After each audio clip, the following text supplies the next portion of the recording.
Dövlət özəlləşdirmə çeklərini satmayıb 2011-ci ilə qədər ümidlə saxlayan 1 milyondan çox vətəndaşdan heç biri kompensasiya almayıb. Bu fakt özü kütləvi hüquq pozuntusu və qanunvericiliyin pozulmasının, kobud şəkildə pozulmasının təsdiq edir.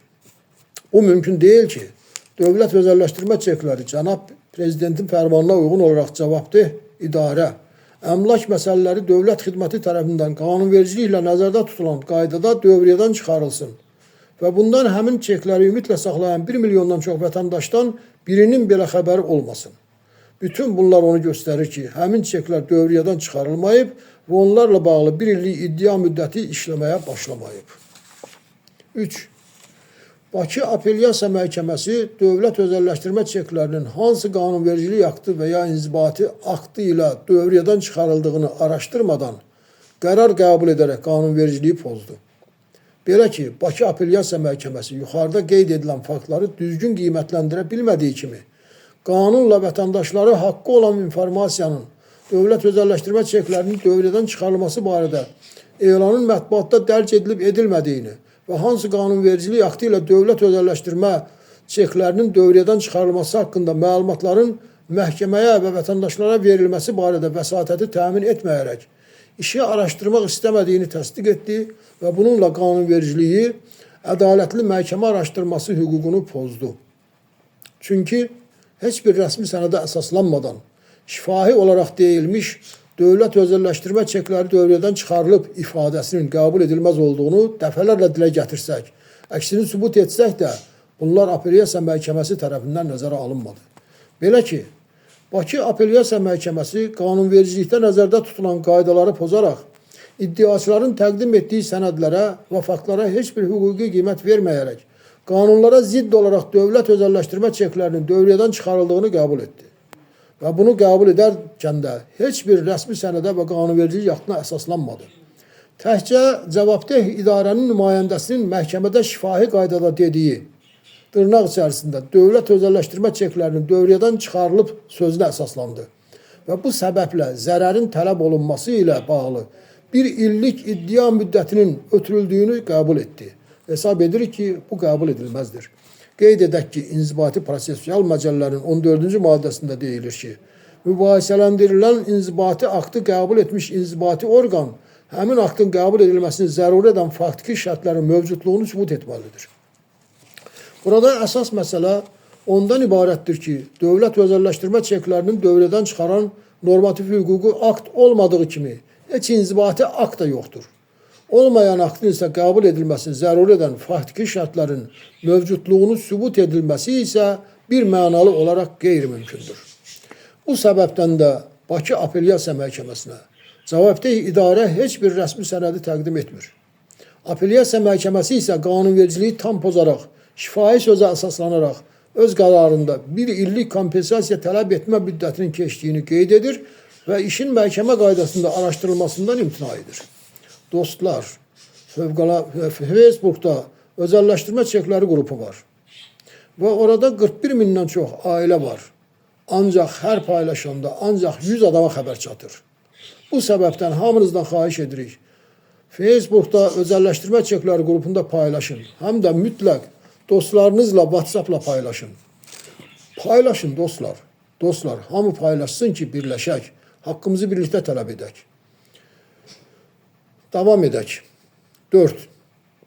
Bakı Apellyasiya Məhkəməsi iddiaçıların verdiyi vəsadətləri araşdırmadan qərar qəbul edərək qanunvericiliyi tam pozdu.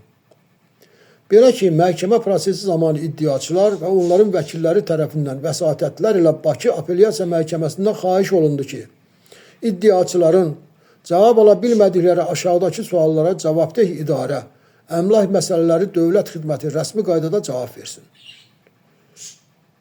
Birinci sual.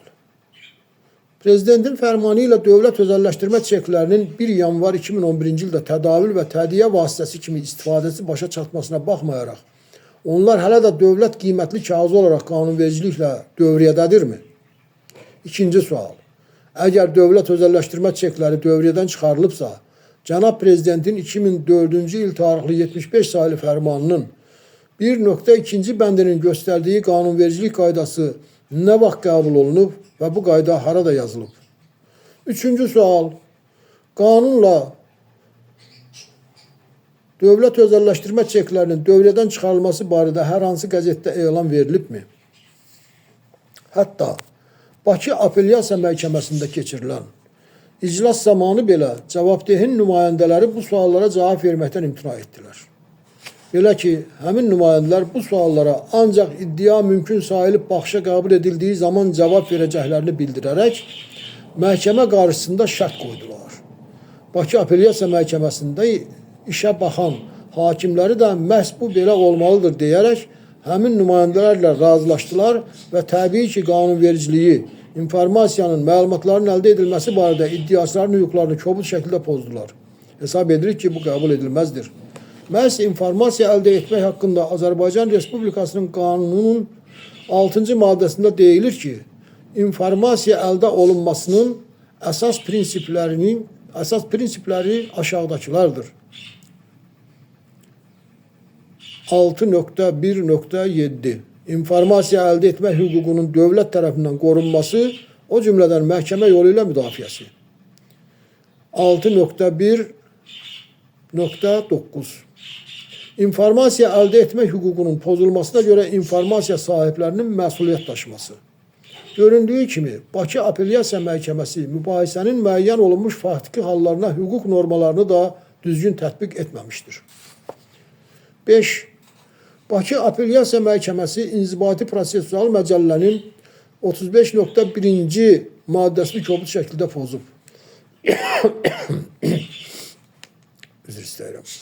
Belə ki, İnzibati Prosesual Məcəllənin 35.1-ci maddəsində deyilir ki, bu məcəllədə başqa qayda nəzərdə tutulmamışdırsa, iddiaçının iddia ərizəsində inzibati aktın qəbul edilməsi və ya qəbul edilməsindən imtina olunması, yaxud inzibati orqanın hərəkəti və ya hərəkətsizliyi nəticəsində onun hüquqlarının və qanunla qorunan maraqlarının pozulduğunu əsaslandırdığı hallarda mübahisələndirmə haqqında, məcbur etmə haqqında, öhdəliklərin icrası haqqında və müəyyən hərəkətləri etməkdən çəkinməyə dair iddia mümkün sayılır.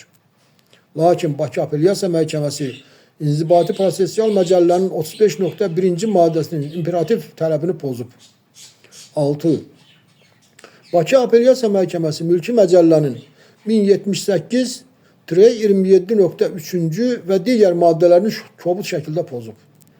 Belə ki, Mülki Məcəllənin 1078-27.3-cü maddəsində deyilir ki, qiymətli kağızların dövrədən çıxarılması haqqında məlumat, ödəniş nəticəsində tədavüldən çıxarılması istisna olmaqla, Azərbaycan Respublikasının Mərkəzi Bankı tərəfindən qiymətli kağızların dövlət reyestrində müvafiq qeydlər edildiyi gündən 7 iş günü müddətində rəsmi mediada dərc olunmalıdır.